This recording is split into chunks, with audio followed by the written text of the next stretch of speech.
Hello, this is the Office of Career and Professional Development. Welcome to our presentation on how to rev up your resume. It would be really helpful for you to have your resumes out so that way you can take notes while watching this presentation on things that you might want to change or new things that you're learning that maybe you would like to include on your resume. Everyone is always going to be at different stages with their knowledge of resume writing, so we will be going over all aspects of it. A resume is a professional document. It is the employer or reader of the resume's first impression of you. This document is going to be the representation of your skills and experiences. When submitting this resume, you have about 20 to 30 seconds to grab the reader's attention. So you need to make sure it stands out. We do not want your resume to look like everyone else's. It's professional and has your unique formatting style. A resume is a fluid document that is going to evolve. Each time you have new experiences to add, you will need to go in and edit your resume. All right, so next up we're going to talk about formatting. So you can utilize our resume and curriculum vitae formatting handout that is available on our website. So first off, we're going to talk about program. The best program to use is Microsoft Office Word. And the reason why is because there's an ease and an accessibility for resume writing and editing. What we really recommend is that no matter what program you're using, say Google Docs, Pages, Microsoft Office Word, don't use templates. There's a couple of different reasons why. The first being that employers, recruiters, grad schools, they're going to be able to tell if you utilized a template usually within 10 seconds of looking at your resume. They usually think that you did not put any effort into it, that you're lazy, that someone did it for you if they see that. And usually it's the opposite. When you're using a template, it can be even harder for you to go in and manipulate that data in there and be able to change it to your unique style, right? So we recommend not using a template as well because sometimes they don't use the right format. Sometimes there's information that really shouldn't be on a resume included in the pre-things that they tell you you should include on there as well. So with that, let's talk about standard resumes. A standard resume is typically one page. So a reason why someone would go beyond one page, let's say they have 2 or more pages, that would really happen if someone was applying to, or maybe they're in graduate school already, or maybe they're in a specific industry that does accept that. So things like the field of education, technical fields, social welfare positions, people with advanced careers. So if you're going to go onto the second page, make sure that the really relevant material is out on the first page in case they don't read your second page. We want to make sure that the information that we really want the reader of your resume to get at first is readily available for them and very easy for them to find. So if you wanted to design a visual arts resume, for example, there are some specifics for that, including that you should design your own graphics and make sure your brand is consistent amongst your documents and website and all of that. Generally speaking, you should not have photos or graphics, a headshot of yourself, a graphic of your name and all that for a standard resume. Your margins should always be equal, top, bottom, left, and right. Largest margin is 1.0, and it can drop down to 0.6 at the smallest, but it's crucial that these are equal so we have enough white space surrounding the resume as well. So let's talk about fonts. So one of the #1 fonts to use is Times New Roman, and the reason why is because it is clean and it is professional. But it is also one of the most common fonts for resumes because we use it in academia all the time. So one way to make your resume pop and stand out even more would be to use a different font. So this would be what we would call a hanging font, which there are some examples that are on the resume and curriculum vitae formatting handout available on our website. If you don't like any of those, you do not have to use those. You can still use Times New Roman. You can also Google and find some different fonts that are applicable and appropriate for resumes as well. You'll notice that Some of the fonts on that list, some are tighter, smaller, wider. You can pick whichever one is best for your needs, whichever one you like the most. With that, there's some more tips in on that handout, including your name. Your name should be between 14 and 20 point size. We want that to stand out the most. And then content, that should really be anywhere from 12 to 10 point size, with most people ending around 11. 11 seems to be an appropriate size for resumes as well. So your heading is the first thing that shows up on your resume. If you're interested, we do have a handout that shows some different styles of how to format this information. You don't want to use, especially if you're using Microsoft Office Word, don't use the header footer tool. It can change the color of your font, it can change the font, it can mess with your margins, your white space, all of that. What you want to do is take your heading information and directly write that in the body of your document and design your heading yourself. With this, you want to make sure you're including all the relevant information that the employer would need to contact you. So first and foremost, your full name, that should be most prominent and that should be at the top. With your permanent address or local address, you could include those depending upon where you're applying. If you don't feel comfortable including your address, you could just include the city and state. Now, the reason why you're putting that is so employers can see how far away you are, how expensive it would be to bring you in for an interview if they're responsible for those costs. If they're responsible for paying relocation costs for their employees as well, that's the reason why they're going to be looking at that information there. You want to make sure you have your email address and your telephone number. Make sure your voicemail does not reach over capacity, especially if an employer is trying to get in contact with you. They need to be able to leave you information and be able to reach you. You could include a couple of different links. You could include a LinkedIn URL if you're really active on your LinkedIn. Maybe you have an online portfolio URL. Maybe you have your own website. Maybe you have a GitHub. If any of those are really relevant to you, you could put those on. Now, if you're going on to the second page, make sure that you either bring over your resume heading that you have on the first page and then write page 2 of 2. Or what you could do is go in and include a page number footnote. And with that, you could put your first and last name and then the page number in there. If you recently graduated within the last year, your education section should be the first section after your heading. You will always do these in reverse chronological order, with the most recent first.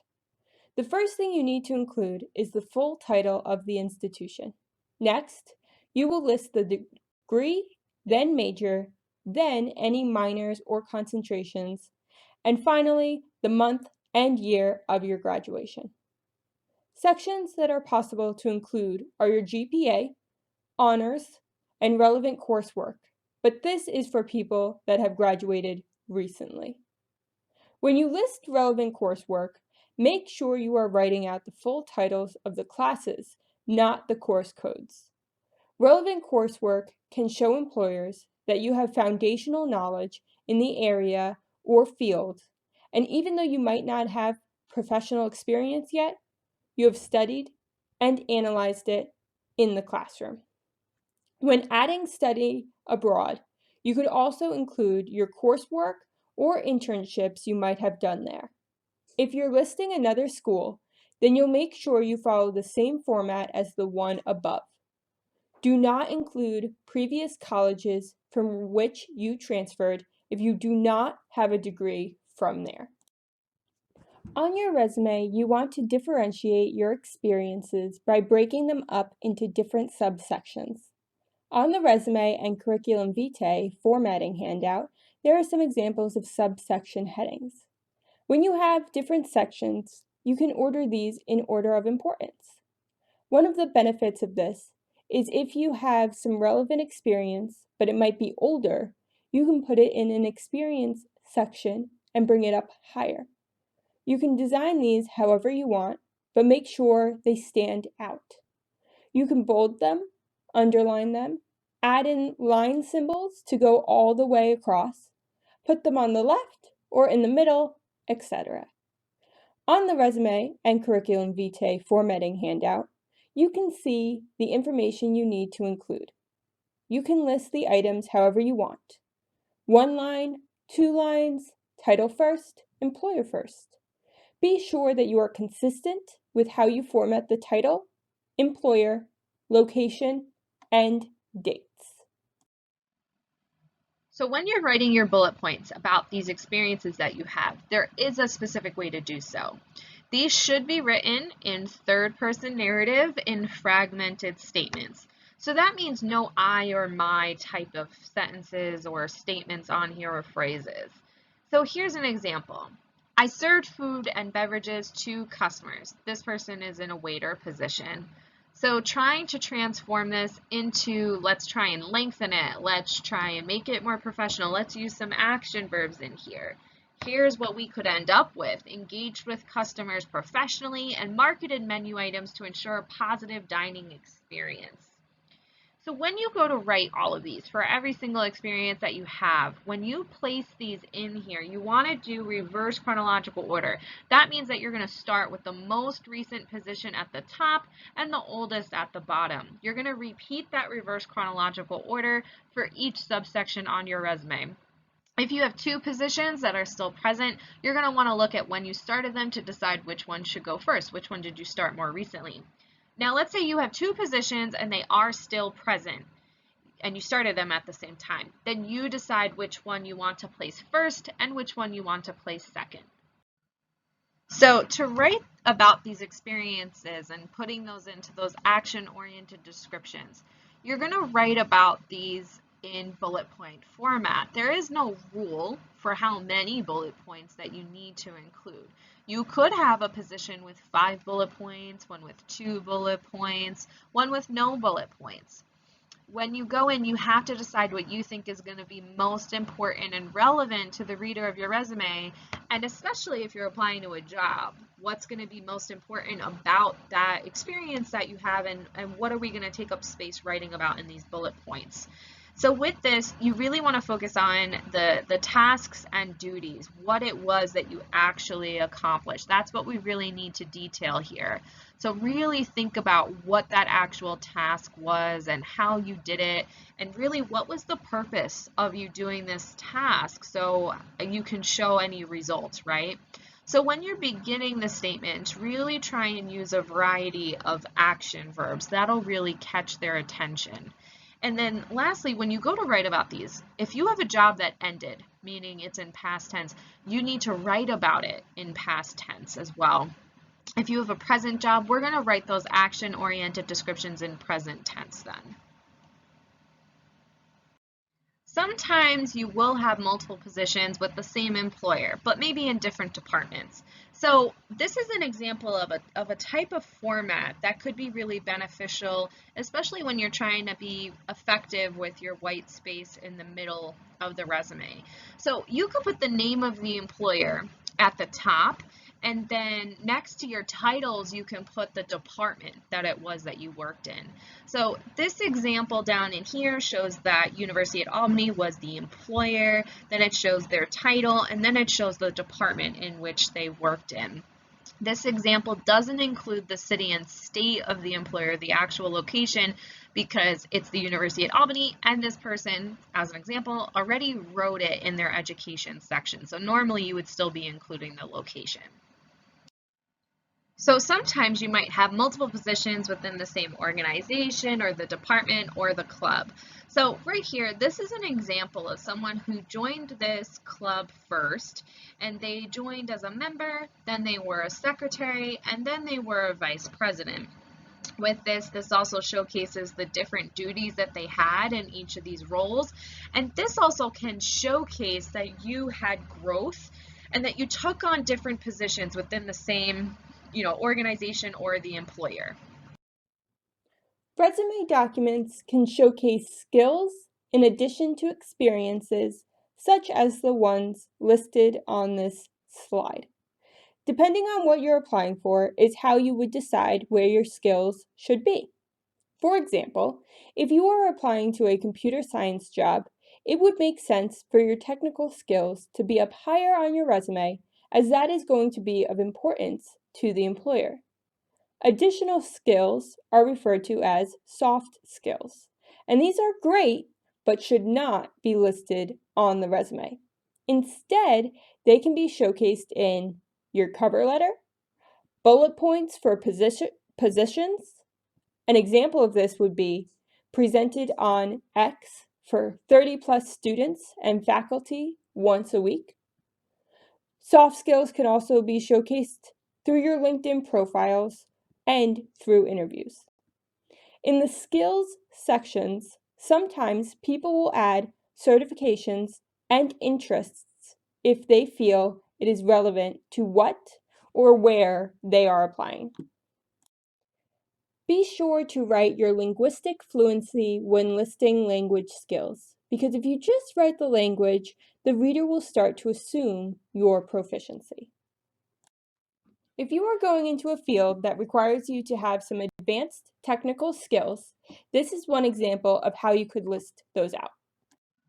For references, these should always be their own separate document, and you want to save this until you're asked for it. So you don't need to write references available upon request on your resume. You want to follow the heading formatting from your resume. So pull that over, and then you can title this document Professional References right after that heading. So make sure, the first and foremost is make sure that the people you're listing know you're listing them and that you have asked them if they could be listed as a positive reference. Are they willing and able to be a positive reference for you? Then you need to figure out from them what information they want. So first name, last name, what's their title, where are they working, what's the address of the employer, and then which phone number do they want listed, which email address do they want listed in here. You're going to hold on to this document. Sometimes during the application process, they might ask you to upload this information, or they might ask you during the interview process or after the interview process. Most of the time, they are not going to contact your references until you've interviewed. Always be sure to send your resume as a PDF document unless otherwise specified. This is so the formatting will transfer over properly and no one can make edits to your resume. When you save it, make sure it is labeled professionally. The employer can see the name of your document on their end. You can label it with your name and date, or name and the employer. Thank you for joining us during this presentation. Alumni who have graduated more than 5 years ago can contact Alumni Association for career questions and assistance. Their link can be found below.